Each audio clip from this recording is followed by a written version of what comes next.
Greetings comic book fans and welcome to Dude's Comic Haul for the 5th week of July 2015. I'm Jason and this is my weekly video where I share with you the new comics I've picked up today, and officially the best day of the week, New Comic Book Day. So yeah, this week 15 books I picked up, 14 from my order, 1 I picked up off the shelf. Let's get into this without further ado. The one I was just going to show you. I picked it up, X-Men 92. I can come out with all kinds of excuses. What can I say? I'm a hypocrite, I'm weak-willed, temptation won the day, and I picked this up. But I really enjoyed that first issue, so yeah. And at the moment I've got a real kind of, I'm in a bit of an X-Men fever at the moment. You know, I'm reading a lot of X-Men stuff on Marvel Unlimited, and yeah, I'm just really a lot into X-Men at the moment, so I was weak. So the rest of these books now from my order, we have Ninjak, issue number 5. This is the new arc where last issue Ninjak got captured by the Cannon. I think his name was the Cannon, and he things weren't looking good. We then have Superman issue number 42. This issue is looking into giving us the backstory to how Superman lost his powers and how the world found out that he was Clark Kent. So you know, and last issue kind of the start of that story. So this issue, last issue didn't look good. It looked like Superman had used his flare power, so he was weak, and then he got shot. So it's like, is Superman going to be? Well, obviously we know he's all right because we see the story later on. But how is he going to get through this? We then have a double dose of Batgirl. We have Batgirl issue 42.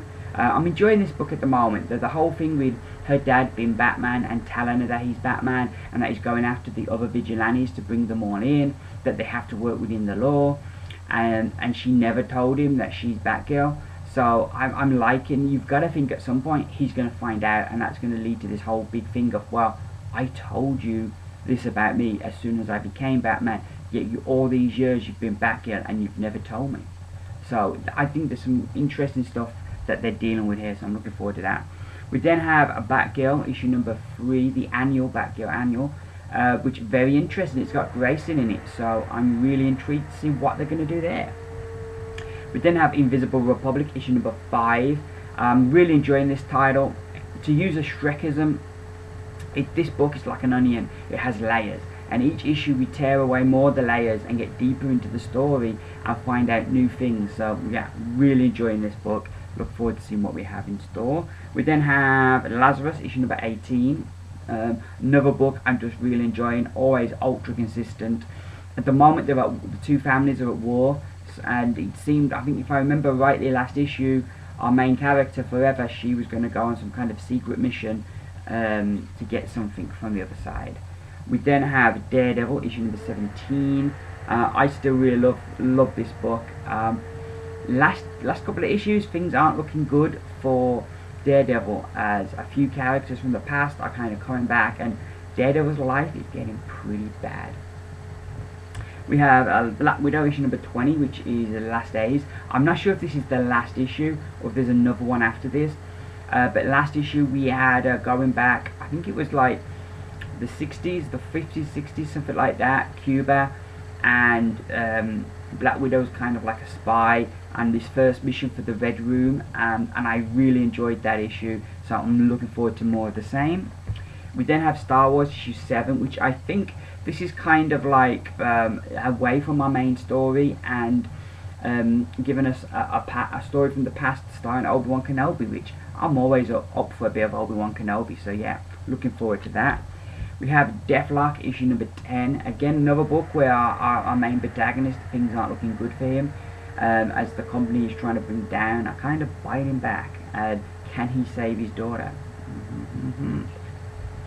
We then have Force issue number 2. Really enjoyed the first issue of this. It was my pick of the week for that week, so I'm really excited to see what the second issue is going to bring, and if we start to get any more into this case of who the link, like we the reader can kind of know the link between these people, but are the characters in the book going to get it? So that's going to be good. But first issue of this was really good, so I'm looking forward to this. We then, like last week I had no Doctor Who, this week we get a triple dose. We have Doctor Who, the 9th Doctor, issue 3. This is a 5-issue mini-series. It's been really good so far, so I'm looking forward to getting a bit more of that. We then have the 10th Doctor, issue number 13. Really like that cover. We was in a story, wasn't we, last issue? I'm trying to remember. Yeah, the one with the actress. And yeah, that was quite good. I don't know if this is the conclusion to that story, but that was good. I enjoyed that. And this was the one I really enjoyed, the 12th Doctor, issue number 10. Again, another cover that I really like. This issue, last issue rather, they were in Las Vegas, and you know, we had Las Vegas, we had aliens. It was just great stuff. And it wasn't just any kind of Las Vegas. I think it was kind of like the 60s or 70s or something, because you had like, they had this their own version of the Rat Pack, because I don't know if for legal reasons if they're allowed to use the real people, so they'd made up, and you could tell who they were, and it was just a lot of fun. The last issue was, and they were all kind of trying to hit on Clara, which was good. And then he had the Doctor. He got all this money gambling because like he's the Doctor, so he can remember all the numbers and stuff. And then the gangsters were kind of like, are you coming into our club trying to con us? So yeah, really a lot of fun the last issue of this, because then amongst all that Las Vegas stuff, suddenly we get aliens, and it's just wow. It was really good. I'm looking forward to the second part and seeing how that's going to conclude. Those are my books for this week. Really short today. I got through that really quickly. I did really well. Quite chuffed with myself. I haven't got my Clash of the Kings, Game of Thrones book, but I will do an update on that next week, how far I've got into that. But yeah, that is me pretty much done this week. I will be back hopefully some point over the weekend with a review video. I hope you all have an excellent new comic book day. If you enjoy my video, give me those beautiful thumbs up. Let me know you like what I'm doing. Like I said, I will be back hopefully, fingers crossed, the weekend. As soon as I get through all these bad boys, I will be back, as Arnie once said. So all that leaves me to say is thank you very much for watching. I've been Jason. This has been Dude's Comic Haul. Bye for now.